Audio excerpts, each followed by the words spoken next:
Hi everyone, thank you so much for joining me today. Today we're going to have a fun session of playing with the gel press. Now I've got my brayer, I've got a 6x6 gel press, and if for those of you that haven't seen one before, I'm just going to take it out of the packaging. It comes with some instructions and then 2 acetate sheets that protect it, and then as you can see it's like this big blob of jelly. Now it's quite delicate, but not too delicate that you have to be really conscious of damaging it. And to use it, I'm just going to place it onto my glass mat because when you're gel printing it can get really messy with the paint.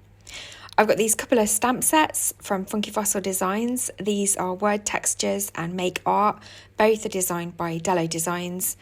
And then I've got a selection of paints. I've got quite a few Dylusions paints, which are really vibrant colours. And then I've got a white paint from Decoart, and then just some really cheap black acrylic paint. You can use a variety of mediums on the gel press, but today I'm just going to use acrylic paints. Now I've got a selection of stencils. This is how I store my stencils. I find it really easy to keep them in there. And here's a few that I've pulled out that I'm going to use for the gel printing session today. I've got this gorgeous Leaf Stencil, and it comes with masks, and it's the masks that I'm going to be using. Then I've got these organic leaves and this Rose Stencil, and then another mask. A couple of these are from Art Journal Love, and one of them is by Dellow Designs. So these are all the products that I'll be using today, and I will link as many of them as I can in the description box below. So once you've got all your supplies out, really it's just time to start playing with the gel press. Now, I'm not an expert, I really just enjoy playing with it and creating whatever comes out at the time. That's the kind of enjoyable thing about using a gel press. You never really know what results you're going to get. So I've just added some pink and purple to the gel press, and I'm using my brayer just to spread that paint around. Now, you will notice that the paint seems to be pooling or separating or beading on the gel press. And this can sometimes happen when the gel press is new, but also if there's any residue or oil or grease that has accumulated on the gel press. And the best thing to do in that situation is to just give it a wash with some warm soapy water, just to remove any residue that may have built up or may be from manufacturing that's on your gel press. So I do a few prints first before I give up and decide to go and give it a wash.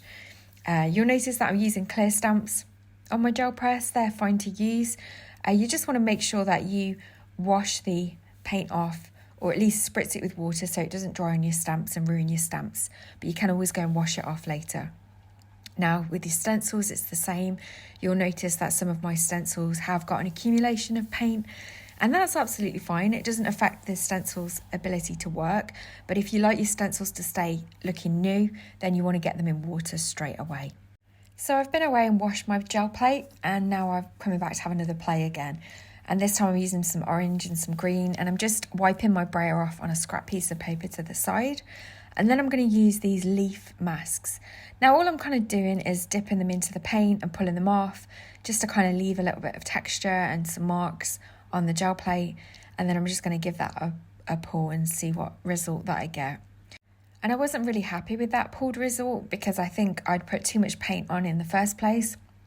But then I'm just going to add that other mask on, go over it with my brayer, and then pull up that print. And I actually really was happy with that one. And then next, I'm just going to add a little bit more paint over the top of that mask, and I'm just going to brayer that over. This should too hopefully bring out some texture, as I add a little bit of turquoise in there as well, just to give it some variety. Now, all I'm using is just really cheap copy paper. You don't need to use anything expensive or fancy for this. And once I've pulled that print up, I'm left with the mask on the gel press. So I'm just going to take the mask off, and you're left with all that texture. And then I'm just going to add some pink paint over the top, brayer that over, and then pull the print. Unfortunately, I've used a little bit too much paint, so the print result was not great. But that's all just part of the experience of gel printing. The more you practice, the more you play, the more you learn, and you pick up techniques and tips along the way. But I will show you in the next video what I do with some of the gel prints that I'm not overly happy with and how we can turn them into still usable backgrounds for collage, card making, scrapbooking, ATCs. So you'll see in the next video some tips and ideas for what to do with those. So all I've done with this print is used 2 of the masks, added some purple and some white paint, and then I'm just pulling off this print, and I actually really like how that turns out. It's very simple and basic, but I just think it looks quite pretty, and there's lots of things that you could do with that. So then I'm going to pull the masks off, and you're left with some paint residue. I'm then going to move the masks and add a bit more paint over the top, and then I'm just going to use some scrap paper to brayer off the excess. And then I'm just going to add a little bit of stamping just to give a little bit of texture to that paint. Again, I think I've gone a bit too heavy-handed with the paint, but you'll see when we pull off this print that you still get a nice print with lots of texture and interest, and all those colours kind of blend together to give, you know, kind of a cool grungy background. There's still some paint left on the gel press, so I'm going to bring in one of the gel press prints from earlier that I'm not overly happy with, and I'm just going to pull that print over the top of it. Again, it doesn't make for the most spectacular print, but it's another way that you can use some of those prints that you're not overly happy with. So now I'm going in with some orange and pink. I'm going to add that rose stencil over the top on the gel press, and I'm just going to take a quick print from those 2 elements. And that gives a really cool background. But then you're also left with some of the rose prints on the gel press. So I'm going to add a few of those masks in and then just see what impression we can get when I add a little bit of white paint over the top of it. So when I do the pull, you can see that we've got that leaf texture, and you can see the roses in the background. So I really was happy with how that print came out. I'm then going to take the masks off and put the print back over the top, but just rotate it, just to add a few more of those leaf details in there. So next, after a failed print, there's a little bit of black left over on the gel press. So I'm adding some pink and some white. I'm just braying off to the side of me any excess paint, and then I'm using that stamp, and I'm going to stamp off the excess on one of the other gel prints. And so you get a really grungy text impression on the gel print that I wasn't originally very happy with, but it adds a lot more texture to it. So you kind of get a 2 for 1 when you stamp on the gel press and when you stamp off. So now I'm going to try and pull the pattern that I've left on the gel press and see how this turns out. It does pull up a bit grungy and a bit messy, but you can see some of that text stamp in the background, and it has got lots of texture, so I'm sure we can definitely put that to some use. So next, I'm going to try and pick up some of that excess that's left on the gel press. I'm adding some yellow paint and I'm putting those masks back on, and I'm just going to keep moving them around so that they leave an impression and some texture on the gel press. And then we're going to pull that, and you can see that it comes off really well. I really like all the texture and the impressions that the masks have left, and we can definitely use that. So I'm going to come back in now with that text stamp, but first of all I'm just rubbing off the excess paint.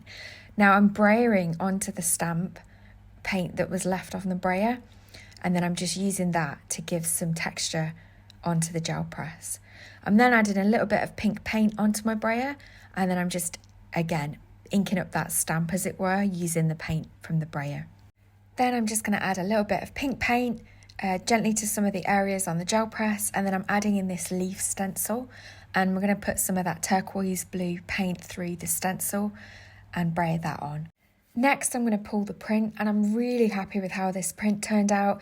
There's lots of lovely texture in the leaf stencil pattern, and yeah, that's going to make a really great background. And with the paint that's left on the gel press, I'm just going to add some paint to that stamp again using my brayer, stamp that on, and then when we pull that print off, we've got some nice texture from the outline left from the leaves, and also some text marks as well. So then you've got another little background that could be used for collage. So here's a few close-ups of some of the prints that I've made today, some on camera and some off camera. I really hope that you've enjoyed watching the process, and in the next video I'll show you how I've turned some of these into cards, ATCs and some collage. So thank you so much for joining me today. Please don't forget to like and subscribe if you've enjoyed this video, and all the products that I've used will be linked in the description box below. Thank you so much for watching. Take care.